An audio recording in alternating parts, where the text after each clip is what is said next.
نحمده ونصلي ونسلم على رسوله الكريم أما بعد فأعوذ بالله من الشيطان الرجيم بسم الله الرحمن الرحيم فإن الله يحب المتقين صدق الله العظيم وصدق رسوله النبي الكريم الأمين ونحن على ذلك لمن الشاهدين والشاكرين والحمد لله رب العالمين. وقال الله تبارك وتعالى في شان حبيبه صلى الله عليه وعلى آله وأصحابه وسلم إن الله وملائكته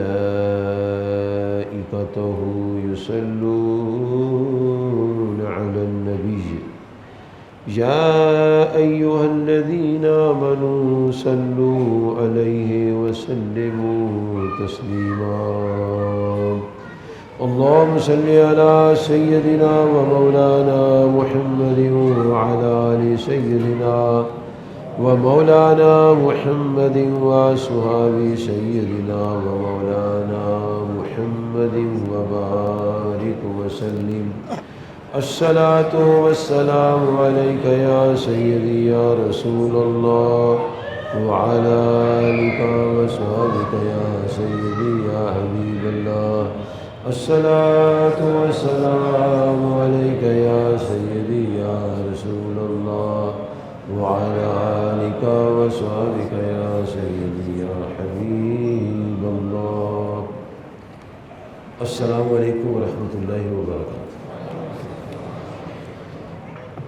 آیت میں نے یہ پڑھی ہے فَإِنَّ اللَّهَ يُحِبُّ الْمُتَّقِينَ، بے شک اللہ تعالیٰ متقین سے محبت فرماتا ہے. متقین سے محبت فرماتا ہے. سنتے جانا ذرا. یہ سورۃ آل عمران کی آیت پاک نمبر ہے 76. پھر اللہ فرماتا ہے واللہ یحب المحسنین، اور اللہ تعالیٰ نیکوکاروں سے محبت فرماتا ہے. واللہ یحب الصابرین، اور اللہ صابرین سے محبت فرماتا ہے. ان اللہ یحب المتوکلین، بے شک اللہ تعالیٰ توکل کرنے والوں سے پیار فرماتا ہے. ان اللہ یحب المقسطین، اللہ تعالیٰ انصاف کرنے والوں سے محبت فرماتا ہے. جو وقت سے انصاف نہیں کرتے وہ دھیان رکھیں، جو وقت سے انصاف کرتے وہ بھی دھیان رکھیں.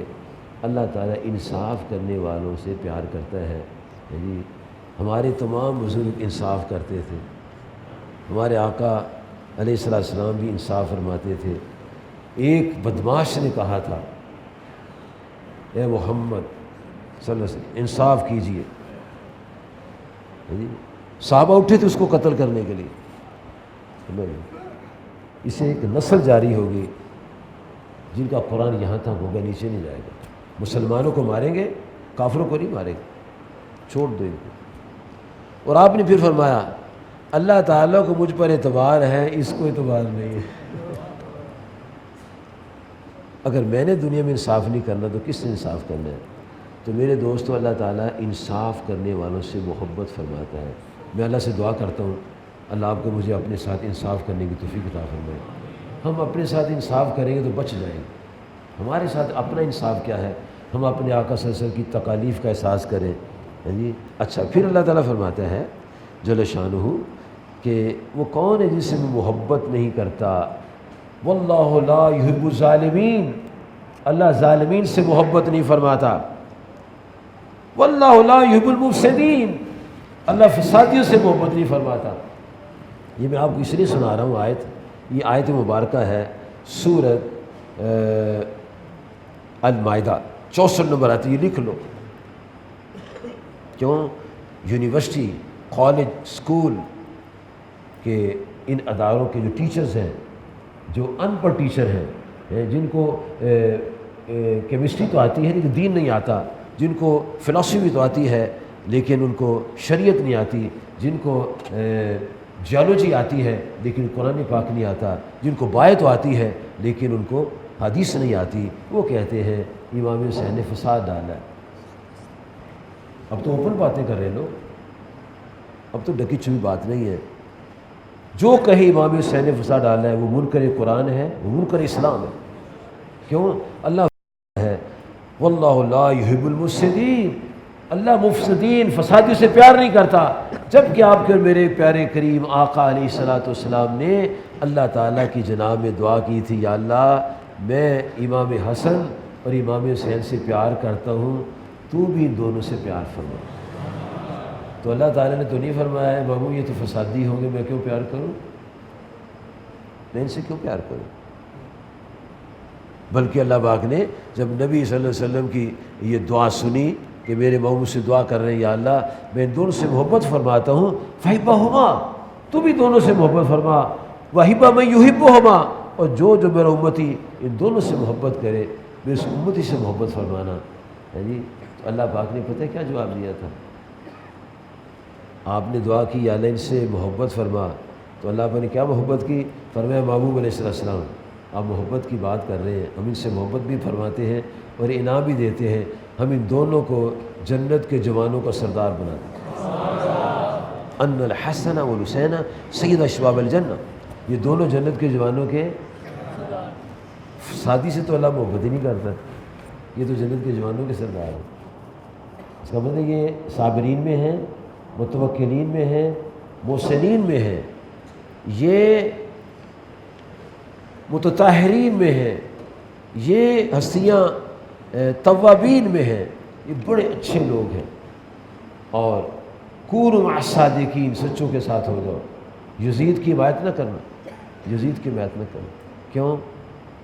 ان کی حمایت کرنی ہے جن کی حمایت نبی اللہ نے فرمائی ہے، جن کی حمایت اللہ تعالی نے خود فرمائی ہے۔ اور اللہ پاک نے متوکلین سے، صابرین سے، جی محسنین سے، جی مقسطین سے اللہ نے محبت فرمائی ہے، اور یہ ساری خوبیاں امام حسین کے اندر ہیں۔ اور جب اللہ پاک کے نبی کریم صلی اللہ علیہ وسلم نے دعا فرمائی تھی کہ یا اللہ ان بچوں کو جنت کے جوانوں کو سردار بنا دو، تاریخ پڑھ کے دیکھو، ہسٹری پڑھو، امام حسن اور امام حسین ان کی عمر کیا تھی؟ امام حسین 4 سال 10 ماہ کے تھے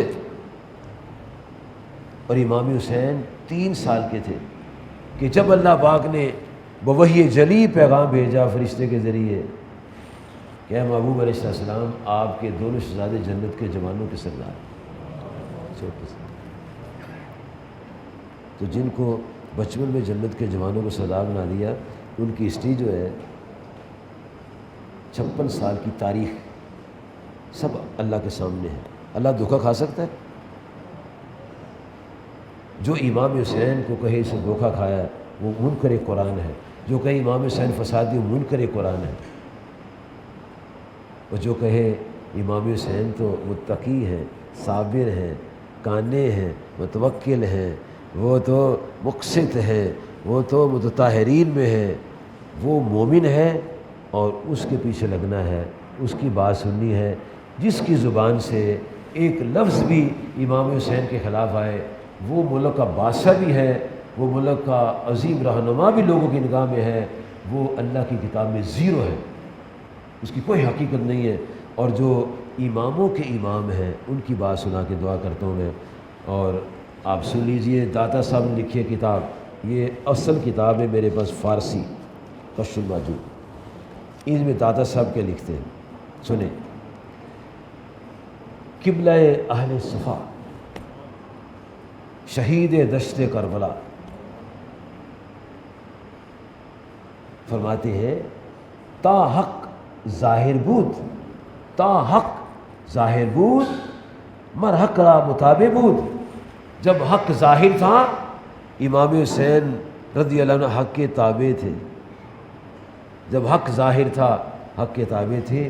چو حق مفقود شد، جب حق مفقود ہوا شمشیر برکشید، پھر آپ نے تلوار اٹھائی، و تا جان عزیز را خدا عز و جل قربان کر، و جان خدا بر خدا عز و جل فدا کر، پھر امام حسین رضی اللہ نے اپنی جان اللہ پر قربان کی، کرسی پر نہیں کی، کرسی پر قربان نہیں کی۔ وہ لوگ احمق لوگ ہیں جو کہتے ہیں امام حسین نے کرسی کے لیے جنگ کی ہے۔ کرسی تو بڑی آسانی سے مل جاتی ہے، پاکستان میں پھر بندہ رہتا ہو تو کوئی جی کرسی جو ہے یہ تو کرسی تو بڑی آسانی سے، آج کوئی حاکم وقت کی تعریف کر دے گا اس کو وزارت مل جائے گی، لیکن امام حسین جو تھے وہ حق گو تھے، اس لیے انہیں حق کا ساتھ دیا ہے۔ میرے پیارے دوستوں، ہمیں بھی حق کا ساتھ دینا چاہیے، اور ہمیں اپنے اکابرین کی محبتیں، ان کی زندگیاں اور ان کے اطوار اور ان کے طور طریقے جو ہیں ان کو اپنانا چاہیے۔ وہ بڑے اچھے لوگ تھے، اچھی بات کرتے تھے، سچ بولتے تھے، نماز پڑھتے تھے، کس کا حق نہیں مارتے تھے، سخاوت کرتے تھے، دیانت کی بات کرتے تھے، ظلم نہیں کرتے تھے، ظالم کا ساتھ نہیں دیتے تھے، مظلوم کی مدد کرتے تھے۔ بڑے اچھے لوگ، بڑے اچھے لوگ تھے، اور اتنا مال دیتے تھے کہ بیان سے باہر ہے۔ دادا صاحب نے لکھا کشف مجوشی میں فرماتے ہیں کہ حضرت امام حسین رضی اللہ عنہ کے پاس ایک سائل آیا تو درویش نے کہا حضور کچھ اللہ کے لیے دو، اللہ کے لیے کچھ دو۔ تو میں ٹھہر جی، اتنے میں ایک شخص آیا، اس نے 5 تھیلیاں پیش کی آپ کو، جن میں 50,000 درہم تھے، 50,000۔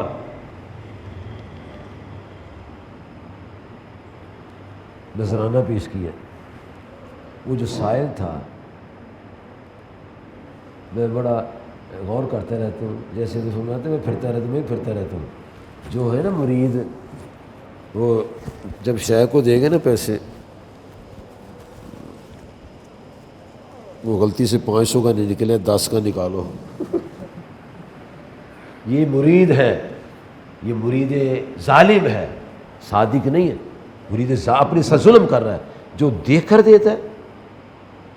اللہ کے نبی پاک تو فرماتے ہیں صلی اللہ علیہ وسلم، وہ شخص قیامت کے دن اللہ کے عرش کے نیچے ہوگا جو دائیں ہاتھ سے دے بائیں کو خبر ہونے دے، ہے نا؟ تو جو بیعت ہو کے ایسے کا، پھر کئی کرتے ہیں یہ پیڑ کی دکان کر لیتے ہیں اور جیب سے پیسے نکال کے شیخ کو نذرانہ پیش کرتے ہیں۔ یہ مرید صادق، لا حول ولا قوت الا باللہ، یہ مرید ہے، پیڑ کو کنڈ کر رہا ہے اور پیسے کو ادھر سے جیب سے نکال رہا ہے۔ اور امام حسین رضی اللہ عنہ آپ کے سامنے 50,000 درہم آئے، تھیلیاں تھیں، اور سائل سوال کر رہا تھا۔ فرمایا ٹھہر جاؤ، ہم اہل بلا ہیں، امتحان میں مبتلا ہے، ابھی خدمت تمہاری کرتے ہیں۔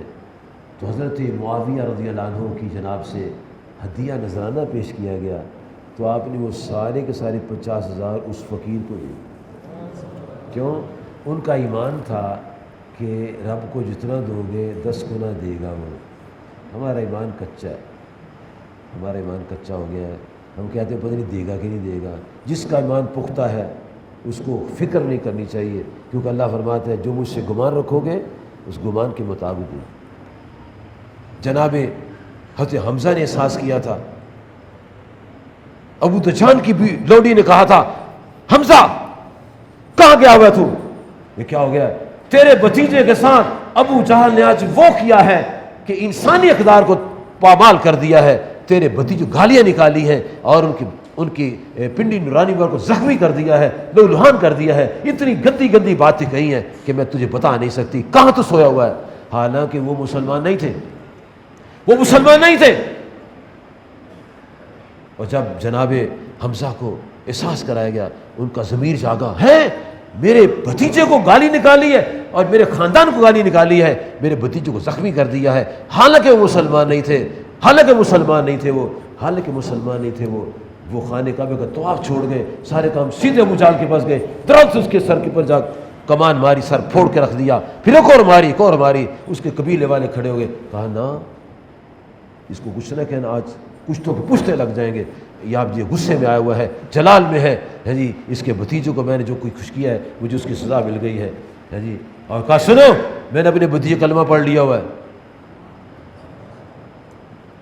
رات ہوئی تو شیطان آ گیا، حمزہ اتنا تو بہادر اپنی قوم کا، اور تو کدھر چلا گیا ہے؟ تو نے کلمہ پڑھ لیا، اپنے لات و منات والے ماننے والے چھوڑ دیا ہے، رات کو بڑے مخمصے میں ہے، دن چڑھا تو گو مگو کا عالم ہے، پیارے آقا صلی اللہ علیہ وسلم سے محبت کا اظہار بھی کیا ہوا ہے، وہ نور چمک رہا ہے سینے اور پیشانی میں، کہا حمزہ چچا جو کام پہلے کہ وہ ٹھیک ہے، شیطان کے پیچھے لگنا، کہ ٹھیک ہے سر میں آپ کے پیچھے۔ پھر جب یہ مسلمان پکے ہیں اور پھر جناب فاروق اعظم مسلمان ہوئے تو انہوں نے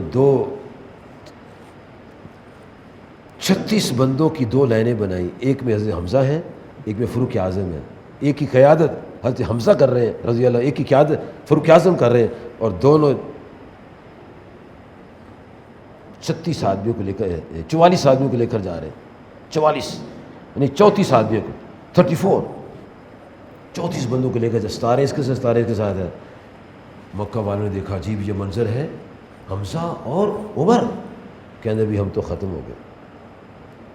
ہو گئے، اب حمزہ نے تو پہلے ہی حمایت کر دی تھی اور فاروق اعظم ان کی حمایت میں آ گئے ہیں، ہمارا آدھا مکہ ختم ہو گیا۔ اس کا مطلب ہے کہ جو پاورفل لوگ ہوتے ہیں ان کی وجہ سے دنیا فتح کر لی جاتی ہے۔ لا